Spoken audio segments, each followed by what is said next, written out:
Moving Fundraising Forward, a podcast series on how to get the most out of your fundraising while building a stronger team.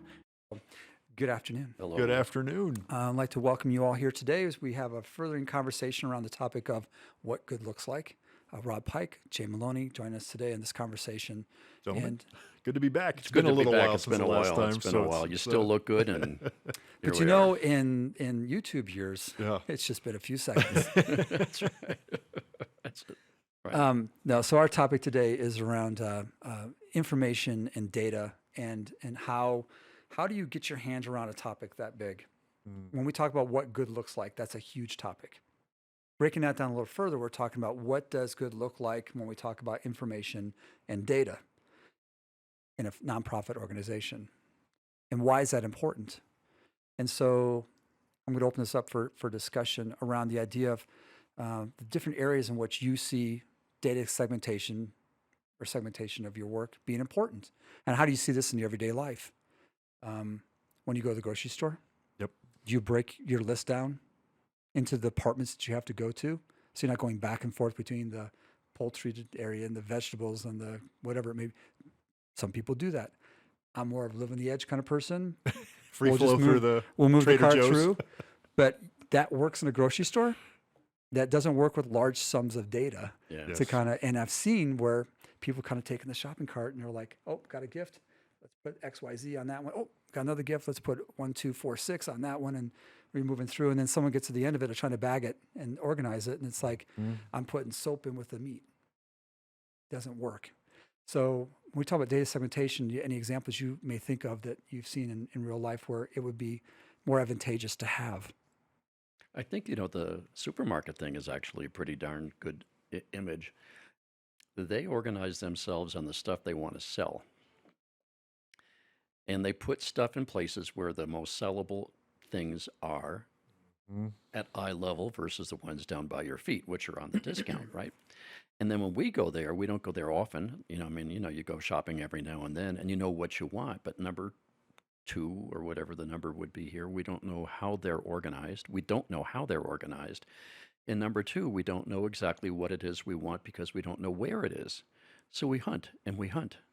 And then in the process, we're going to pick that up. But that's a whole other, the flow and how you get to where you're going. But that's their selling. That's how they organize. They organize to sell. And I think that's to your point. What does good look like? And we'll get more into this. But if you're really good at using data to provide the right information, you're actually selling habits. How do we think? What does that look like? And I'll put this in context. There is yet to be a client I have worked with that hasn't been either recently through or just about to start. We got to figure out this data thing. We got to get some new software. It is almost the crutch of our industry. Yeah, right. And it's pervasive. And I'm talking about, giant hospital systems, large international organizations, to mom and pop shops that are just trying to figure out, okay, how do we capture the information we need? And I'd like to, as we're thinking about this, just in my mind, I want to think big shops. Because if you see the simplicity that you can put into big shops, it can go down to the little shops. Yeah. And I think that's why I'm excited to talk about this subject, is you could save people hundreds of thousands of dollars, and simply, if you know how to put it in, you actually know how to use your system well enough. You don't need a new system every 3 years. Well, the reverse of that is they've systematized the grocery store to sell more. Yes. But it also organizes it so the staff knows right where to go to put stuff. Yes. Makes it easier for anybody to walk in and go, Right. I know where things go because it's been organized in that way. Mm-hmm. And doesn't it drive you nuts when they change the aisles and move stuff around? And your habit has been formed around knowing right where to go to find the bread. Or if something doesn't fit in the count, it's like, you go, I'm looking for dairy. Yeah, but you're looking for non-binary dairy, something in the back corner. Yeah. I'm like, I thought it was just yogurt. No, that's going to be over there. Right. And you're like, conceptually, I don't understand Why they did you did that. move it? Yeah. Or they take stuff that used to be in a particular aisle and they put it in the special part of the store. Oh, yeah. And it can't be found where it should have been, but it's up right in front of you when you walk in the door because it's on discount. Right. But you don't go look Yeah. for it there. So you're hunting and hunting and hunting. You go, where's marmalade? Yeah. You So know. what's going on here, right? You have a story in your head that this should be simple, which is everybody takes on a new database saying it's going to make my life so simple.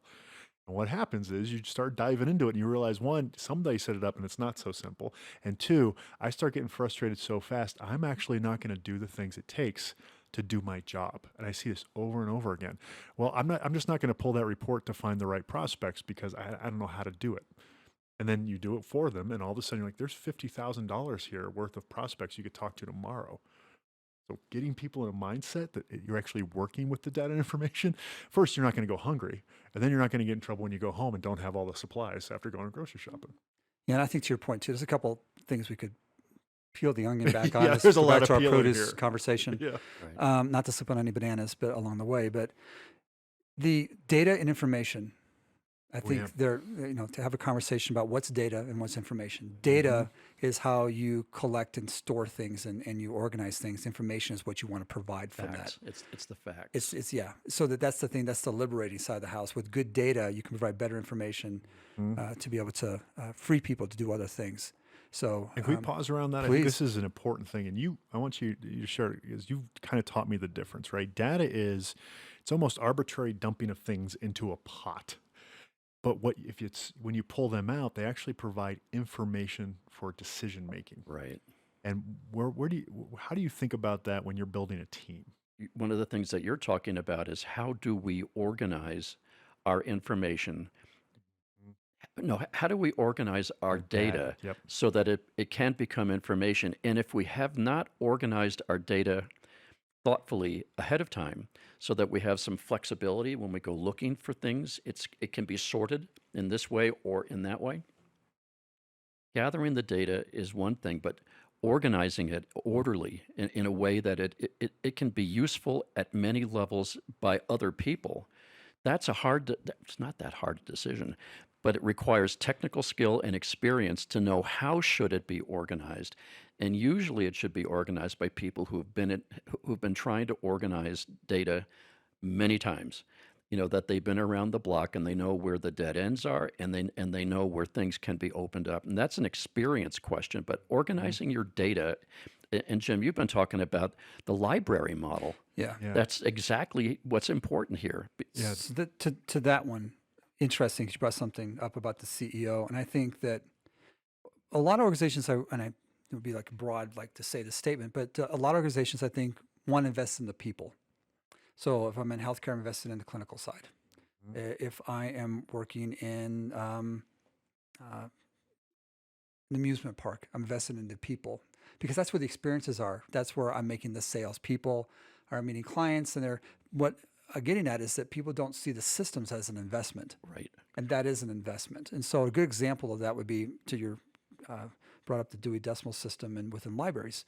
When you go back to the libraries and kind of tell the story is that when you go back to the libraries, pre-libraries, is that you would have a shop owner who owned a bookstore and they would have stacks of books around. Maybe some are organized and better than others, but if somebody came in looking for a particular topic of something, they'd have to go, the person that owned the store, the storekeeper, would have to go find that book off a shelf. They had to go locate that. And they had their own system of how they managed stacks of books or shelves of books, alphabetical, by theme, whatever color of the book, I don't know, something that they came up with to help manage that. In some ways, that's what a lot of foundations databases look like today. It's each shop has a different way in which they organize that. Right. Yep. Right. What the Dewey Decimal System did when they put that into play, it allowed the libraries then to be able to manage these things using a numbering system that gave them a chance to say, we're going to first do this by a topic area, and I'm kind of overstating this, of history, of art, of engineering, whatever it may be, it's those particular areas. And then to subset that with another number that said within history, this is Roman history, this is Greek history, and so that when someone came into a library and they said, hey, I'm looking for Greek history, they're like, I'll show you right where it's at. Right. And it took it a step further, which is when I walked into a library and said, I'm looking for something, I could easily search for it. Back then it was through the little cards, but I knew what area to go to for history. And I could go find that book because it was lined up in a certain area section of the library. I could self-serve.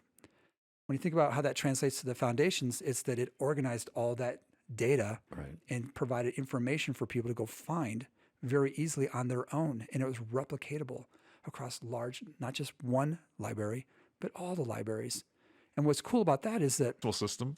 at a higher level, Yeah, at a higher it level. allowed for me to go to Denver, LA, Chicago, and be able to find the same book in the same section related to Greek history as I found in my little local library somewhere else.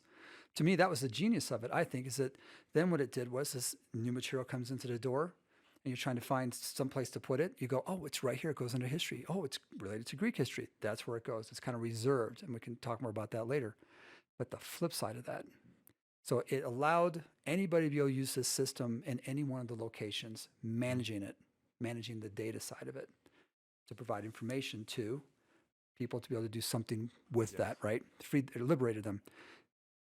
The other side of it, which I thought was very interesting, is that it allowed the librarians then, who were the storekeepers before, to not have to worry about how it's organized and going to find things and taking 15, 20 minutes to locate a book, putting it down on a piece of paper, go find it, bring it back for the person at the front desk, but rather the people coming into the library could just meander around and go find those things. Yes. It freed them up to go find more materials to bring into the library, or to talk to people, or to greet people, or to sell the idea of what the library does to the community to get more memberships into the library so they can get more resources. It liberated and freed them up. So when we think about data and information, I think the Dewey Decimal System and what it provided for the libraries is fantastic. Now, to your point about what system do they use to get that done? I'm going to say this, and it mattered, but it didn't. Some systems do that better than others, but that change that occurred and it kind of spread across all the libraries and became the system by which everybody used was the most important part of that. The system, the software that they used is important as well, but and some, as I said, some do it better than others. But the hard part for people was, I'm betting, wasn't that they had a library or had a store. It was the change. Yes. I imagine what that must have been like for them saying, we now have to reorganize. Betty or Tom had this system in place that was they considered to be the best practice of how to manage my library and my books. And somebody else came in and said, no, we got this Dewey Decimal System. We're going to revamp how you did all your stuff. That change management process must have been enormous and how long that took across all those places. But look at the benefit it provided to people in the end. And there's so much to this, and this idea of what good looks like. So part of that is what are you buying? What's the value you get if you do this well? How many hours, if you had a team of, let's say, just 50 people in your entire organizational staff that needed to use a database, if they had a shared system, their own Dewey Decimal that they all understood well enough not to have to ask each other 50% of the time, you'd probably buy back maybe 2 weeks per person per year. Oh, absolutely, yeah. Minimum. And now all of a sudden you're like, I've got a month of extra human capital to keep my organization moving forward. The other thing you're buying is speed to the issue. So if I'm meeting my fundraising team, and let's say there's a big article about cancer, or we're launching something, we're making a push against cancer, everybody on my team should be able to pull that up. Now, if I had to have one person that had to specialize their own coding system, we'd all have to wait. But now we can do it the day of. And the speed to the information is vital in our work, because in philanthropy, you're either first to the topic or you're not. It has to do with the way in which you segment your data. Allows you to either be reactive or proactive. So if you do this in such a way that you're able to find information quickly and be able to make decisions quickly, you're being proactive in your setup, so to speak, which is what I think they did. Being reactive is that, well, COVID came along. And imagine the number of people that were looking for resources either online or through some system of how to get more information about COVID. Yeah. So if you have a system like this put in place, people are able to get information quickly and find it fast. Yes. You don't, you're having to go and find, let's go back to the report thing that you mentioned earlier. The XYZ, the ABC, they both were the history books. They're both about Greek history, but neither one of them made any sense to anybody. But over here, I did 100-1, 100-2. I knew that was history, that's Roman, that's Greek. How fast I can get to that information and how liberating that must have been for people to be able to have that experience the first time it worked. And it will be changed. I think that one of the things to think about too, among the many things to think about, is the rigor required to have done the Dewey Decimal System correctly. Anybody can organize a library. I could do it. I would leave the worst conceivable mess you could imagine.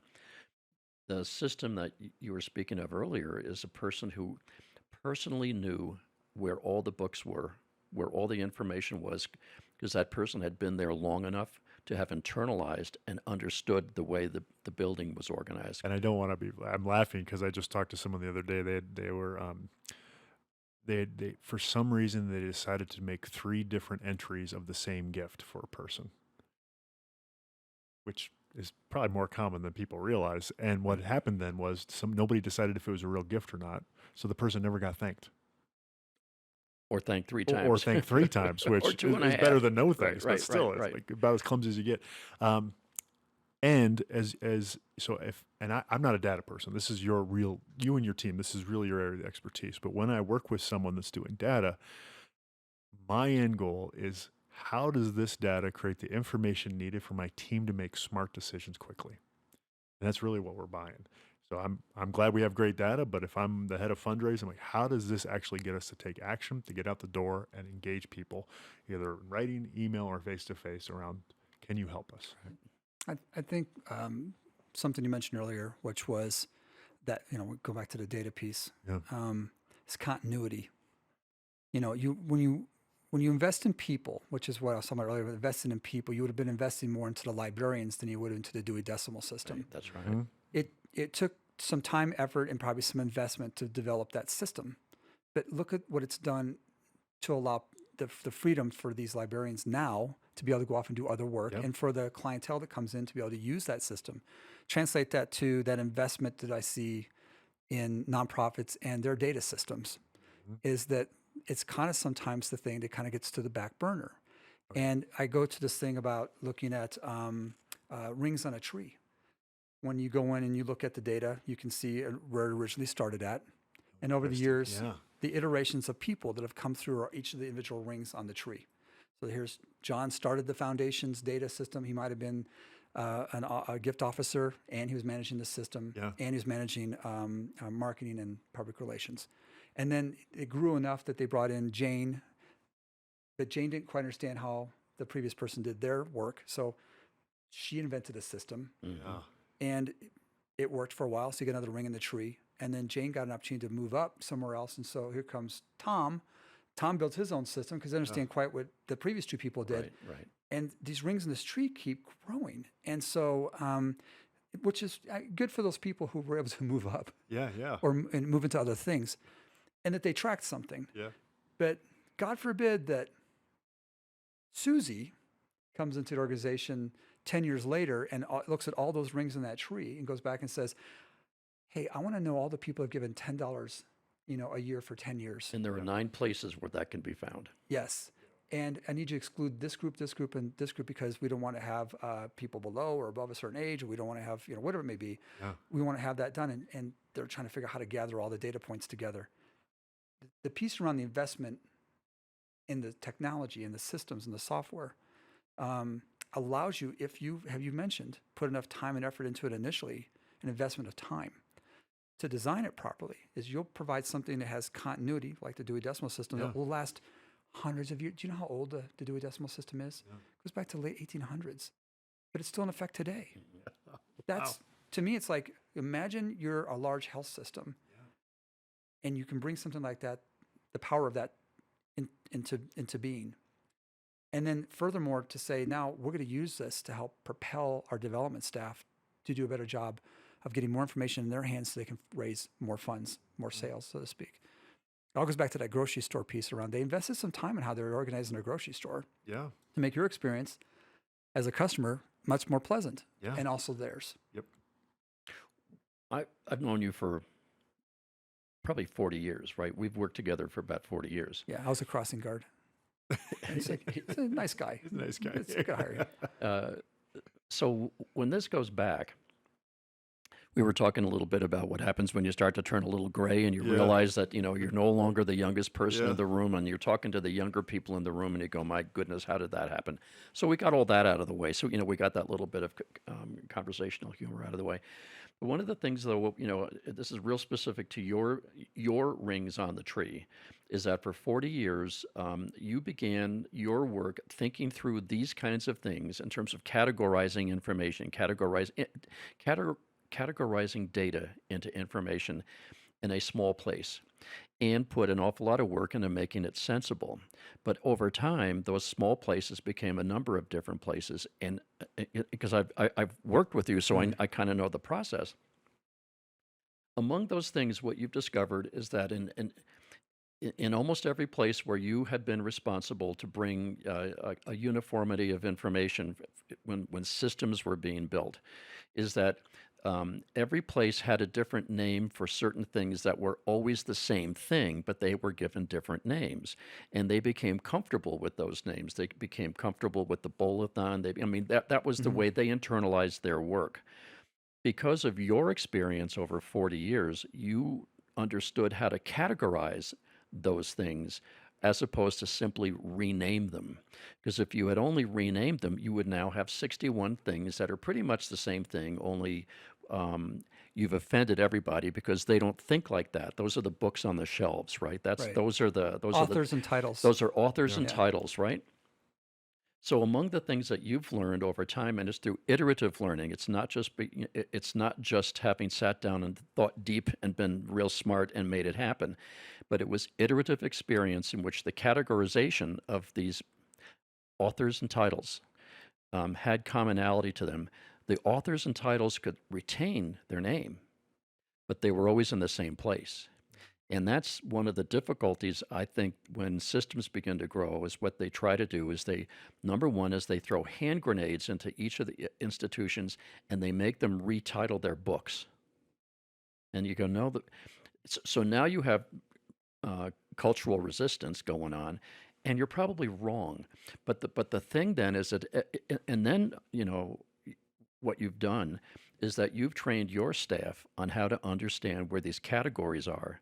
And they show up with slightly different brand names, but they're always the same thing. That takes 40 years of experience. That is not something that you can pick up by deep thinking on its own. You need to have had iterative experience in the tree. So your tree has been a constantly growing tree rather than adding, different characters into the thing. So therein lies a lot of value about knowing what's the information. And that's the IP. That's the intellectual property, so to speak, in terms of understanding how you segment data out, the process by which you do that. But the beauty of it is, and I didn't really reflect on this until just when I had the opportunity to write a white paper for Blackbaud on this topic related to fund segmentations, like how you segment your funds inside of your system, is that you create it in such a way that anybody can use it. There's continuity for the organization, so that the same number means the same thing for one organization in terms of its purpose. It means the same thing for another organization inside the same system. It just has a different location code, so that you can do apples to apples to apples comparisons across the system, or within your own organization as it grows, to say, hey, I've got an equipment fund that's dedicated to this purpose. Well, if we grow enough, I may have a patient financial assistance thing for this purpose. I have a number to give it. It's already been reserved. It allows you the ability to be able to grow it. The beauty of it is, and I give Jay a lot of credit for this, some early work that he did around this topic, is that anybody can step into this model of this particular thing, and they can go and find right away in where something's supposed to belong. The numbering, the segmentations, it's all there. You just have to apply it to the new fund that you're creating, or to the categories and the segmentation's there. It's but that's applicable to one area. That's applicable to what we call the funds and how we steward our funds. Sure. That can be applied into how you structurally design a database, from where it's an individual organization. We get down to the next layer. We talk about, so you're an individual. What kind of individual are you? You're an organization. What kind of organization are you? There's a way in which you take the data and you begin to build this tree. We keep coming back to this tree. And you segment out all the different pieces in such a way that, again, I can go to any organization, any database, and say, I want all the individuals, I want all the physicians. It's all coded the same way with respect to some of the local things that you said that they do. So there's a lot to this. One of the other things that you've done in your business is, on the other side of it, the money actually does come in. And we've made representations to people who we know have certain interests about why they should do something. Then they go ahead and do it. And then one of the other things that you've done is built a comparable Dewey system for the financial side so that it can be used in the same way it was brought in, which is, now, because what triggered that was the word stewardship. We do owe it to the people who give us money to let them know whether or not, with fidelity, we use the money in the way we represented it. Many organizations don't have a structure that can link those two things together. And now the relationship in terms of that person's generosity can be violated simply because there's no comparable Dewey system on the financial side of it. But this is another important point, which is what information do we have about the money we brought in? What information do we have about how it was used? What information do we have about reporting that back to the person who gave it to us? Now that early on, we wanted to know who is interested in this thing. We had to ask that, but they actually did it. What do we do about that relationship? And if you don't bring those two things together, you're still missing information. Yes. I think to take it a little step further, which is what problem is this solving, is why is that important? Why is it important to be able to segment your data in such a way that it's easily retrievable? It's easy to do reporting. You do apples to apples reporting over time periods. How well did something work? How much did we raise? Did it come in through a grant? Is that different than we got something that we received dollars for that helped us with the vending machine on the 4th floor? We got a second funding for another vending machine on the 8th floor. I mean, do you want to get to that level of segmentation? The flip side of that is, what if I'm Mrs. Smith and I gave you $5,000 to put that vending machine on the 4th floor? Yep. Did you buy it or didn't you buy it? What do I do with it? Yeah. Right. So the reciprocal part of that is being able to tell people, as you alluded to, is how did you spend the money?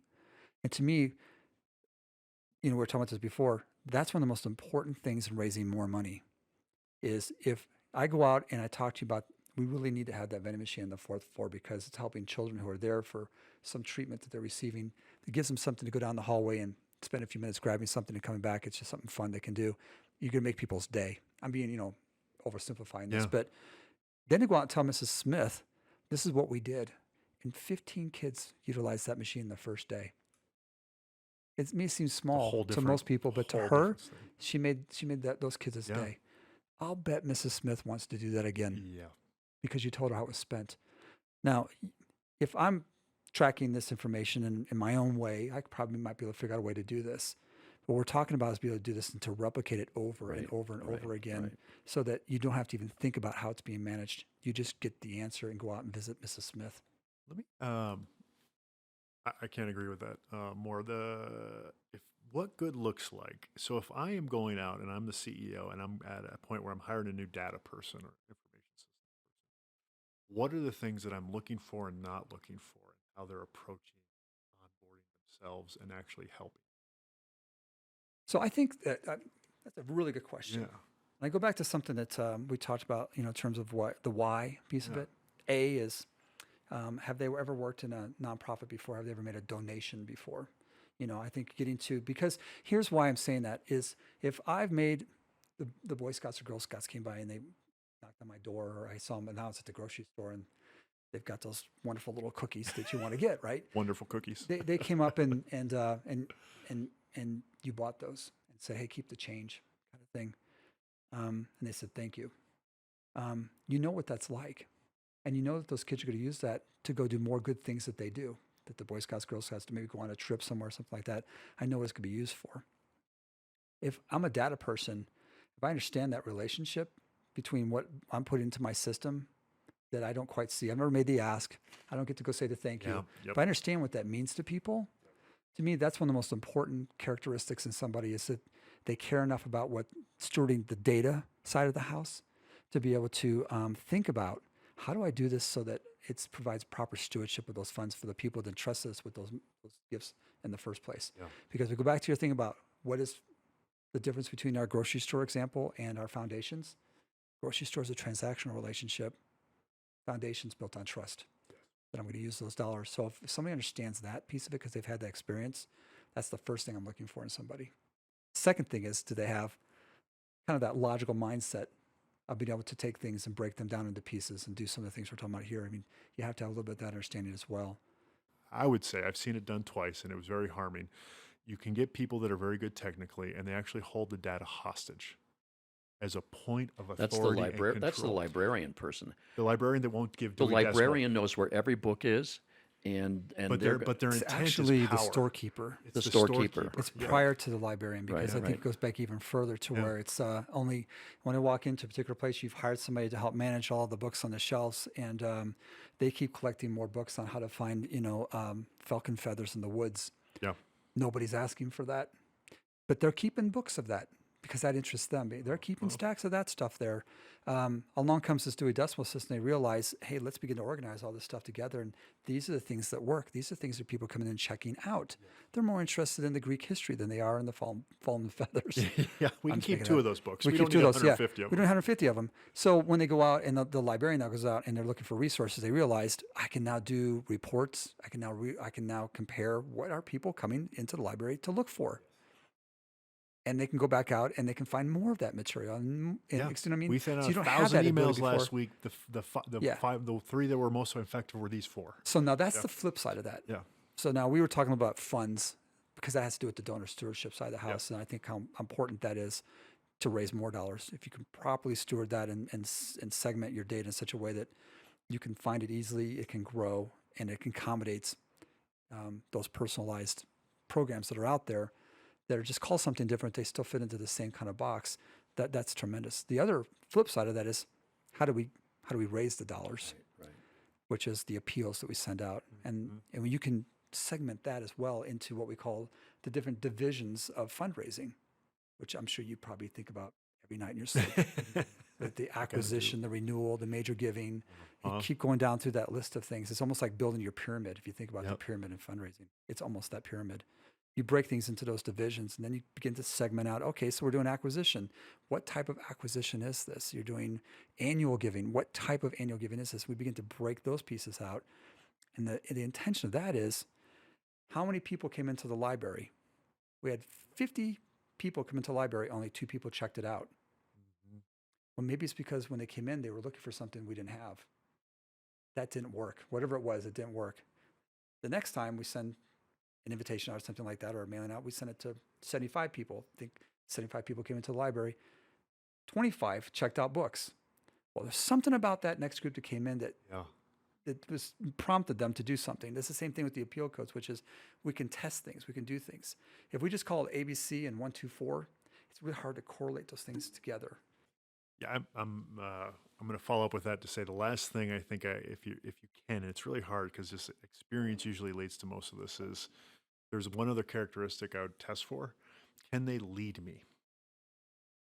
I am not an expert if I'm the CEO or the head of fundraising. A lot of head of fundraisers are not great with data contextual thinking. How do I use data to actually think about smart decisions? They're relationship folks. Mm-hmm. I am one of them.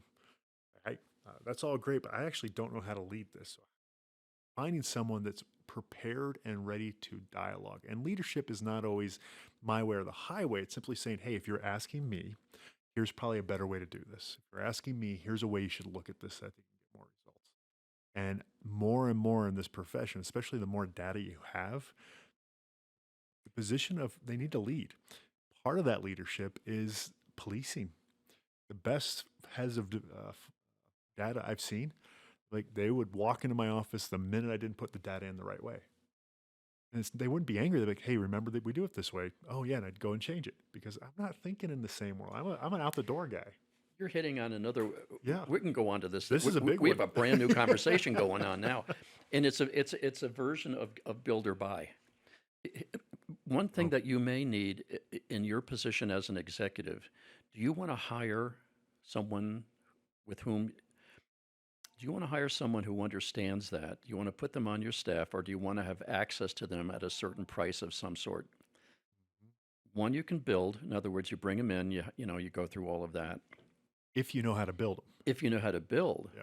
And if you don't know how to build, or do you need them for transient purposes? I mean, do you need them if you're very, very good at certain things and you've got a little bit of it, not even a deficit, just stuff that you're not as good at as the stuff that you're good at? Maybe what you need is someone you can bring in to talk with you in candor and safety, and with a little bit of a little bit of experience. Yeah. And sometimes a conversation just you may not need anyone to make the decision. A conversation just opens your eyes.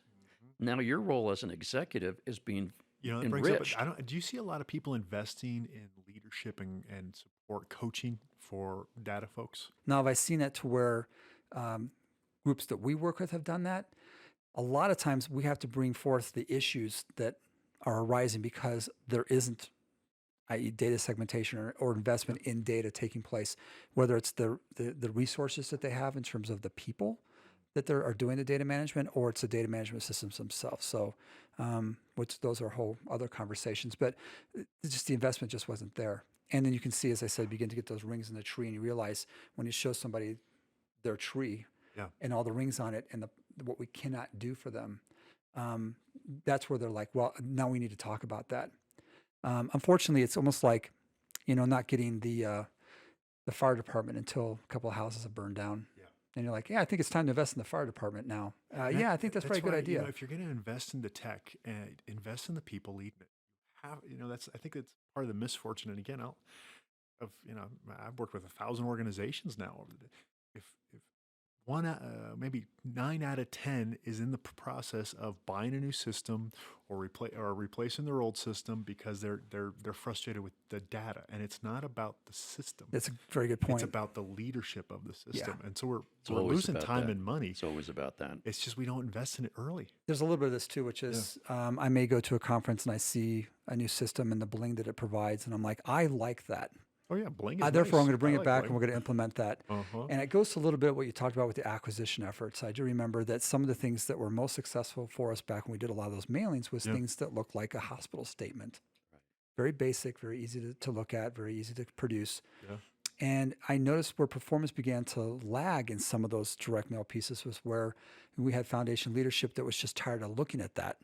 So they decided to do these full-blown spreads of this amazing the letter customer became with internal. color and 16 pictures colors, and 16 Yeah. colors. colors, I and the feel good cost went about up, it. and it's Yeah. like, because they got tired of looking Yeah. at the And it old felt- piece and that it worked. felt good 'cause it I was can't pretty. blame them. The feelings are right. The facts are off. Right. Right. Yeah. Yeah, and I think sometimes that happens too with our data systems, which is someone yeah. sees that the system across the way is using a particular software system, and another yeah. one isn't. Instead of staying with the tried and true that works really well for people, they're trying things that add the bling or the other things that don't necessarily always provide all the detail and benefits that you need to go out and perform your work. And just so we're clear, have you ever met a customer relationship, a CRM system that actually raises money? No, the system doesn't raise money. And we forget that when we buy the system. We're like, oh, this is actually going to make us money. It never Because does. everybody's looking for the needle in the haystack that's going to help make the difference between them and the people across the strategic or competitive advantage that it's going to be able to provide for them. Sure. It all goes back to you need a system that provides continuity, that provides the data segmentation, that's easy to locate data, to provide information for people. If we go back, and this is a good example, if we go back, we flip that fund conversation we were talking about. We provide this standardized fund matrix of sorts that says, here's what our organization does. That in its own right allows the data information to be tracked easier. We know where to put things. We know how to retrieve things. But the information piece, the flip side that is providing back to development staff is we talked about all the things that we're doing. Here's our mission. Here's all the programs that we support. And as a development officer, I can go out and I can talk to you, Jay, and say, hey, so what brought you to our system today? Well, I had this occur, and thanks to the skilled nursing staff in this particular department, I'm here today. Wonderful. That's the thing that you wanted to support. I go down and go, we're actually, we have that program, and we need this much to meet our goal. Yeah. We have this many people come through the organization. How many would you like to help? That's the flip side of having that standardized list together. One of the things too that we've been using metaphors, grocery stores versus the supermarket, the library, and it's important to use metaphors. There's two now. One is the trees, right? The way you understand how to analyze, using that metaphor, the way you would understand that is you need to have seen rings in a lot of trees. right? Context, a You, lot of you need variety. to have seen a Yeah. lot of it before you understand any of them. Yep. The other example or another metaphor would be a piano. 88 keys, they're all the same. They all make the same notes wherever you are. Any piano anywhere does the exact same thing. Is there anyone here who can play the piano? So now you've got another issue, which is who knows how to use that system with any kind of skill? Because you can provide the most organized, back to the piano, you can provide all 88 keys. You hit that thing on any one of my pianos anywhere on earth, it's going to hit that. It'll make that sound. But who knows how to play the piano? Now you need someone who's been around a piano, who's actually good at it, and that's a whole other subject. Now we're back to that other thing, which was coaching. Yep. Somebody who needs to learn how to play the piano may need to have someone who can, sit down and coach and say, your span is not right. There's things, and then you go, of course, that makes perfect sense. But the only way you do that is to have been around either someone who's looked into a whole lot of trees or someone who's played the piano for a long time. And so now you're into relationships at the executive level with people who are smart and may indeed be the person who's a really good fundraiser. They're really good on the road. They are really good with clients. They get promoted. Yeah. And sometimes they get promoted into the place where they don't know how to get the other people to play the piano with them. So I mean, I think we have 9 more conversations Yeah, being developed there's here, a whole so- thing around too. We could get into the scarcity and abundance mindset, which is an abundance mindset understands the opportunities that exist inside of investing in systems like this and leadership that can do it. The scarcity mindset is do as minimal as you possibly can to get this done, and then of course the expectation is going to be up here. Yep. To go achieve something. But I think one more added piece to this, all of this is, again, going back to that change management piece, which I think the build or buy as well, which is Yeah. that Dewey Decimal System, those other libraries, they bought that, so to speak. Yeah. Maybe not monetarily, but they bought it. They bought into it. It was a on good board. idea. It lasted. It provided a solution. It provided what they needed because it wasn't working well where they were at, or they had a best practice in place, but it belonged to a person who, God forbid, that person left. Nobody else would understand how to find something. I always think of like radar from MASH. Knew where everything was located at. At a moment's notice. But if that person left, you're in big trouble. And I see a lot of organizations where they're, for good or bad, they have a person or two. Yeah, they're dependent on a person that they're dependent rather than a upon. system. Yes. Yep. And I think that good for them, but also adopting something where it becomes a more easier to use for everybody, eases it up so anybody can do this, and it makes the change to the next personnel much easier to do. So we have talked about build or buy, in many ways, and the idea of build or buy is, we're at a current state, and we want to get to the future state. This is a current stable state. It's basically working. We want to get to this one. And people think that this is the direction that it works. And if we go this way, we have quality. And if we go that way, we have time. Now, the upward pressure is for people like us who say, if we can get to this thing, we can do everything better.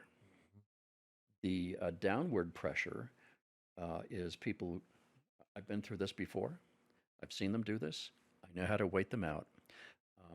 This is not good for our community, whatever it is. Yeah. So you get downward and upward pressure. Yeah. If you visualize it, once you start to go into a transition, the quality of your work will deteriorate for a while. It just does. It's the human you dynamic. Just need to know it's every not time. magic. The quality is going to go down. The depth of that drop and the duration of it depends on how rapidly you can get from here to here. Do your best to get it done as quickly as you can. Yeah, that's the leader's job. If you are building, you have a learning curve in addition to the difficulties. You will be making mistakes. Yep. So now what you're doing is you're going to cause this to happen. It's going to go deeper in terms of our quality drop off, and it's going to go further out in terms of the time. Sooner or later, people like us get tired of it. We think the idea really isn't going to work. The downward pressure for every one of these people who weakens, these get stronger. And at some point, it can go away. The idea can go away unless you buy someone who's done this before.